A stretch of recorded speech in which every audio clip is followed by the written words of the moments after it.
After 10 long years of waiting for a game that'll probably never come out, a worthy successor emerged from the shadows. Whenever there's a crisis in the area, we get a call, and guess who answers? Me. Too easy. Oh, you shouldn't have done that. What are you doing, Invisigal? Is that your car? I don't have a car. That's gonna be a weird insurance claim. Dispatch, a superhero workplace comedy that puts you in the shoes of Robert Robertson, a hero who's recruited into the superhero Dispatch network and placed in charge of a team of reformed supervillains turned superheroes. Brought to you by former Telltale devs and more, Dispatch adopts an episodic narrative structure that's tailored to your choices, allowing you to partake in what feels like an animated television show. Everything from the animation, the music, and especially the voice acting is all top-notch, and it's largely complemented by the actual dispatching missions where you send out your super team to fight crime. Wait, so you want me to sit in an office and dispatch heroes? That's the idea. Twice nearly every episode, the game turns into a superhero management sim where you manage and dispatch your team of heroes known as the Z-Team, which consists of 8 individuals, each equipped with different stats and abilities. Every hero on the Z-Team is measured by a stat sheet that's divided into 5 different categories: combat, vigor, mobility, charisma, and intellect, with some heroes being more proficient in 1 or 2 areas compared to another hero. A hero like Punch-Up, for example, is suited more for charismatic situations and combat, but lacks the intellect and mobility to successfully handle a situation that calls for brain power or speed. Other heroes include my boy Sonar, who's half man, half bat, all freak.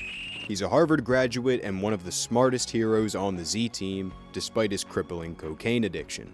Unlike Punch-Up, Sonar's primarily an intelligence-based hero, but once he completes a successful dispatch call, he'll transform into a Megabat, which drastically changes his stats by draining his intellect and increasing his combat and vigor.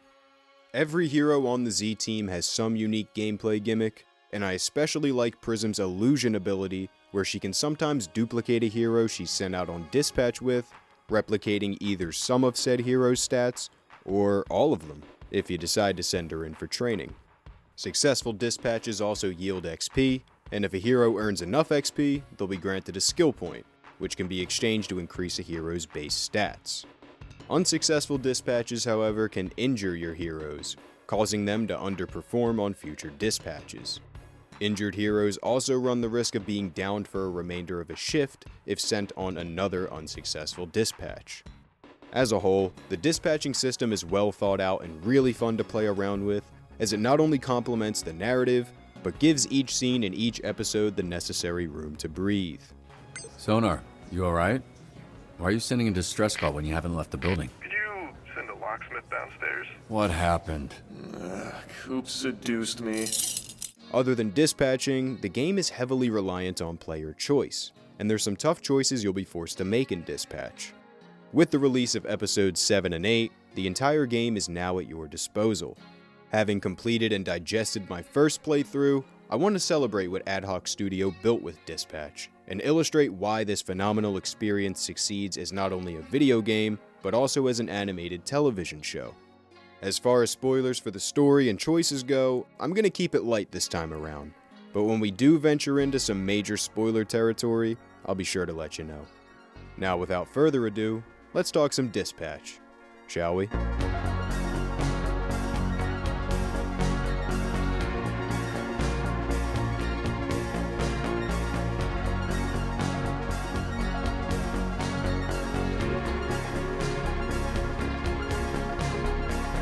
As mentioned in the intro, Dispatch drops you in the shoes of Robert Robertson III, also known as Mecha Man, a selfless superhero equipped with a giant mech suit that signifies his family's legacy.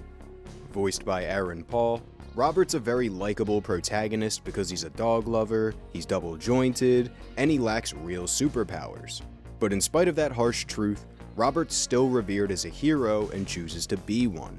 No matter how many scars he has on his body, or how this life ruins him financially, being a superhero means something to Robert, and as a protagonist, he's very endearing in that regard. Depending on your choices, he can act and respond in a couple different ways, but one thing's for sure. Robert's the heart and soul of Dispatch, and Aaron's love and passion for the character really shines through in his excellent performance. Shit. My nose is bleeding. Thought I was getting emotionally snotty. Playing as Robert, there's a number of different choices with a number of different outcomes, and some choices carry more weight than others. One of the toughest choices in Dispatch comes in the form of your romance option, as you'll eventually have to ask yourself, mirror, mirror on the wall, who's the baddest bitch of them all? Is it the blonde snow bunny who descended from the heavens, or the chick with the septum ring who likes to peg? These discussions will span a millennia online, and there's no right answer, but the right answer's in Visigal. Feel bad. Good. You. Invisigal, or rather the self-proclaimed Invisibitch, is a character I really didn't think I'd like, let alone romance. She's vulgar, crude, and abrasive towards Robert, but after episode 3, she really started to grow on me. Voiced by Laura Bailey, Invisigal was my romance option not because of episode 4's opening scene, but because of her vulnerability and self-doubt as a hero, perceiving herself and her powers as inherently evil compared to the likes of other heroes. Between the two romance options, Invisigal had a more intriguing arc overall, as she's plagued by the stigma that comes with being a villain, despite her desire to become a better person. By the end of episode 8, me and 78% of players supported Invisigal, which led her to embrace a life of heroism rather than a life of villainy. Romancing her made more sense to me narrative-wise, resulting in a more poetic ending where naturally, we bang.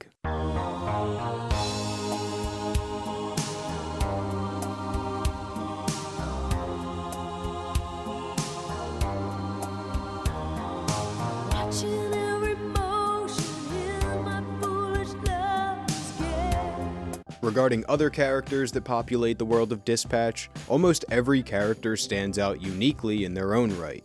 Blonde Blazer, Chase, Royd, Phenomenon, and even the entire Z-Team themselves all have a chance to shine at some point. And over the course of 8 episodes, you really grow to love these characters, which makes cutting someone from the Z-Team especially difficult by the end of episode 3. Who do we cut? Sonar or Coop? It's your call. We already talked about the co-core Sonar, and of course I'd never cut him. But Coop, I sent her ass packing. But no matter who you choose to cut here, this decision will always come back to bite you in the ass.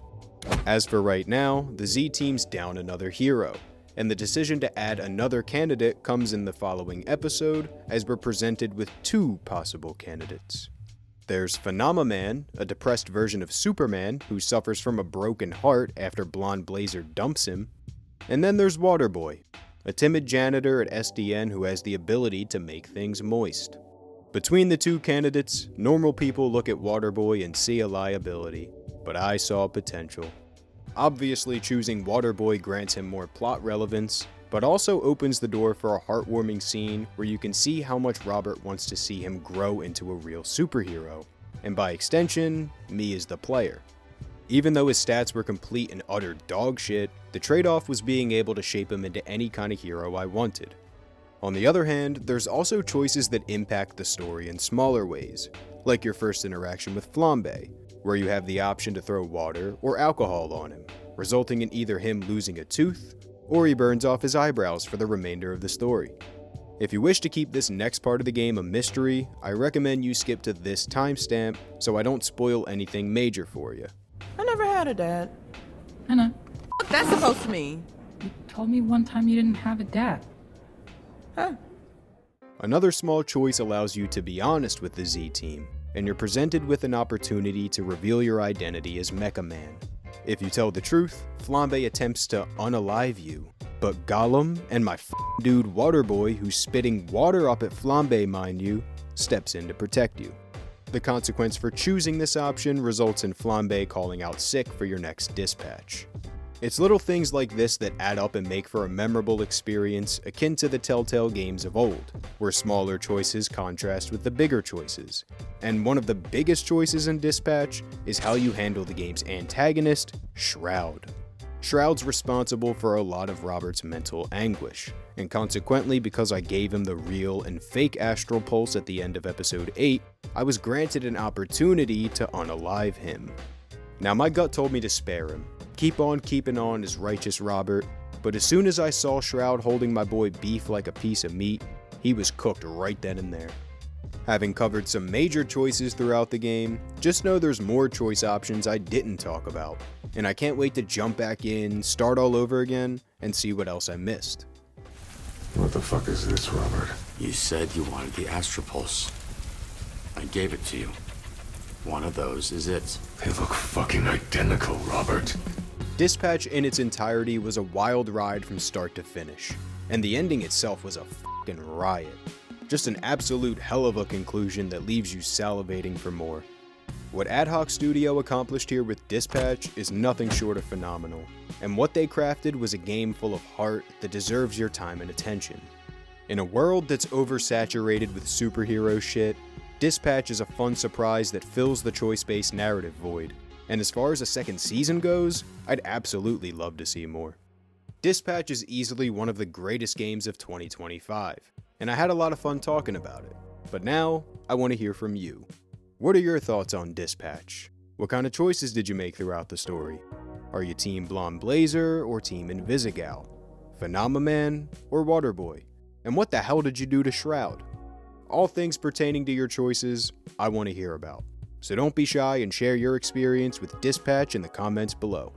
If you're still here, I want to thank you for making it to the end of the video, and I hope you enjoyed what you saw here today. Regarding other videos coming down the pipeline, I've got some exciting stuff planned, but as for now, I'm running late for karaoke night at my local dive bar, and I've got the perfect song to sing. I'm a bitch, my name's Robert, such a bitch whose name is Robert. I'm a bitch, yeah, I'm a bitch. I'm such a fucking bitch. I have no hopes, I have no dreams, and a tiny little thing, and it doesn't even function anyway, because every record is function.